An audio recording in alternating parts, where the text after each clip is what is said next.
प्रधानमंत्री नरेंद्र मोदी ने एक बैठक ली और आज पीएम ने बहुत सख्त लहजे में क्या कहा, इस पर बात करेंगे। सनातन का अपमान मोदी नहीं सहेंगे।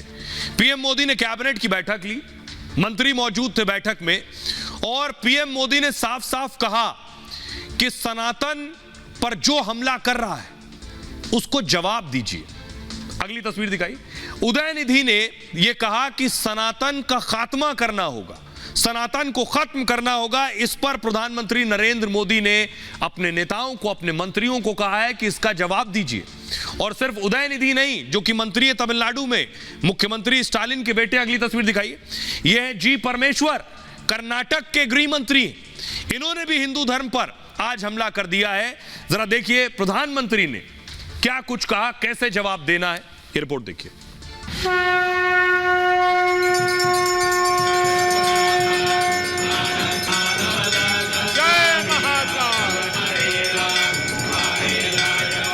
सनातन को लेकर गठबंधन में शामिल नेताओं के बयान आ रहे हैं, वह निश्चित रूप से इनकी सोच को दर्शाता है।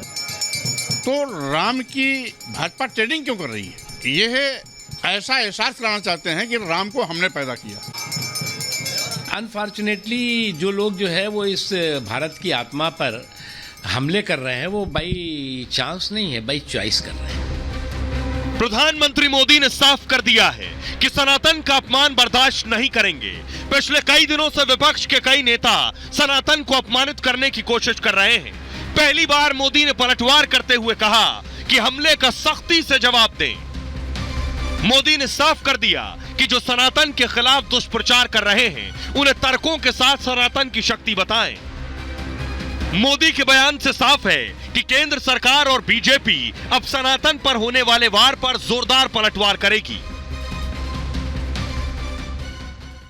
आइए अब आपको बताते हैं, प्रधानमंत्री नरेंद्र मोदी ने दरअसल आज मंत्रियों के साथ बैठक की और मंत्रियों से पीएम मोदी ने इस मामले में क्या कुछ और कैसे कदम उठाने के लिए कहा है। पीएम ने कैबिनेट बैठक में मंत्रियों से कहा, सनातन विरोधी बयान का बहुत सख्ती से जवाब दीजिए। सनातन पर तथ्यों के साथ अपनी बात को रखिए, अध्ययन करके तर्क के साथ जवाब दीजिए। सनातन के खिलाफ टिप्पणी की निंदा कीजिए। पीएम मोदी ने विपक्षी गठबंधन पर भी तंज कसा, का विपक्ष को बुखार आ गया है। विपक्ष की बेचैनी साफ नजर आ रही है। सनातन पर मोदी की टिप्पणी के बहुत मायने हैं। उदयनिधि के बयान को बीजेपी बड़ा मुद्दा बनाएगी और कांग्रेस समेत दूसरी पार्टियों ने खुद को बयान से अलग कर लिया।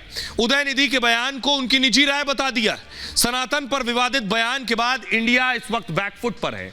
देश की 80% जनता सनातन को मानती है। ऐसे में विपक्षी गठबंधन को नुकसान का डर सता रहा है। उन्हें डर है कि अब इससे बहुत डैमेज होने वाला है। आइए सुना रहा हूं आपको, सुनिए जरा क्या कुछ कह रहे हैं प्रहलाद पटेल और मुख्तार अब्बास नकवी। क्या भारत के संविधान में किसी भी पूजा पद्धति को नष्ट करने का अधिकार किसी ने दिया है? और इसलिए मुझे लगता है कि वो संविधान को चुनौती देने की गलती कर रहे हैं, अपराध कर रहे हैं। ऐसे लोगों को सजा भी मिलनी चाहिए और इन्हें सबक भी मिलना चाहिए। सनातन धर्म जो है वो भारत की आत्मा है और इस पृथ्वी की सबसे बड़ा संस्कार, इस पृथ्वी की सबसे बड़ी आस्था जो है वो सनातन आस्था है।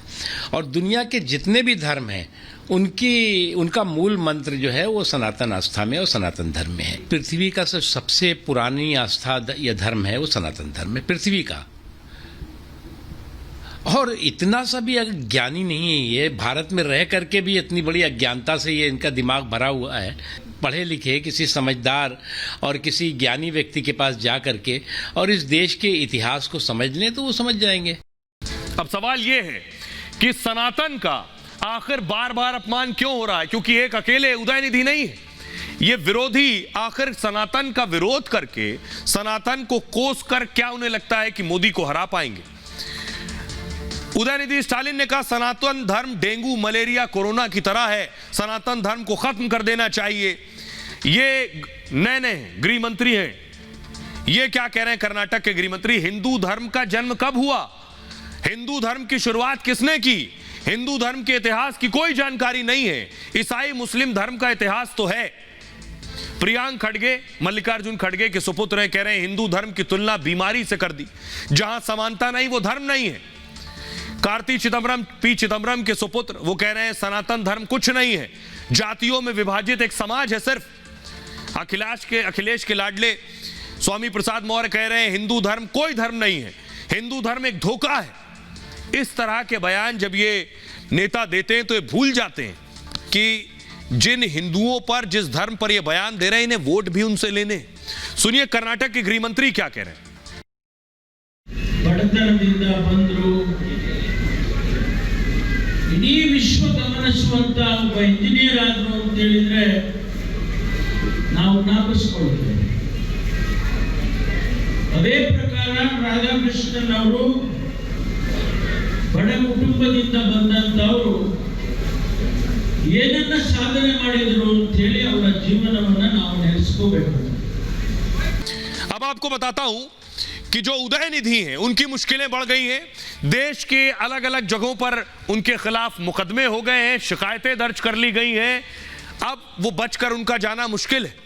सबसे पहले आपको बताऊं, पहली मुश्किल, सनातन पर विवादित बयान देने के बाद एक एफआईआर हुई। उत्तर प्रदेश के रामपुर में 2 वकीलों ने एफआईआर दर्ज करा दी है।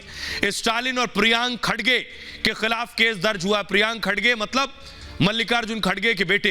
आईपीसी की धारा 300/2023, 153A, 295A के तहत केस दर्ज हुआ है। दोनों पर सनातन धर्म के अपमान का आरोप है। 153A सामाजिक सद्भाव बिगाड़ने का आरोप है। 3 साल तक की सजा हो सकती है। 295A किसी धर्म का अपमान करना, 3 साल की सजा और जुर्माना हो सकता है।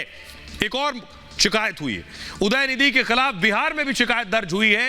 बीजेपी नेता ने बेगूसराय कोर्ट में परिवाद दायर की है।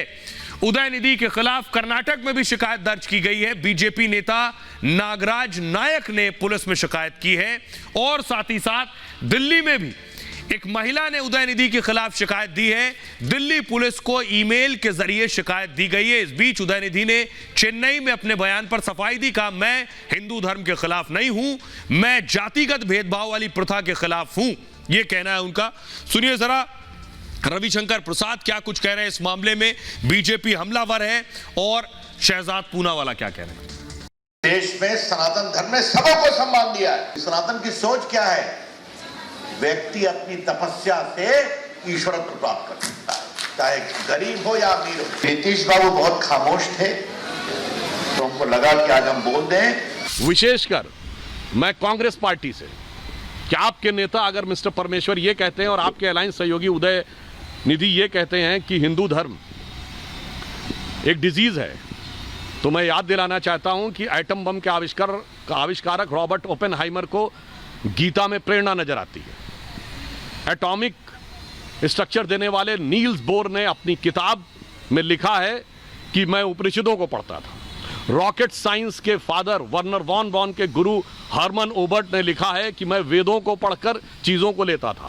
अगर इन सारे लोगों को इसमें ज्ञान नजर आ रहा है और इस कांग्रेस के लोगों को और इस गठबंधन के लोगों को इसमें डिजीज नजर आ रही है, तो डिजीज इनके दिमाग में आ गई है, उसमें नहीं।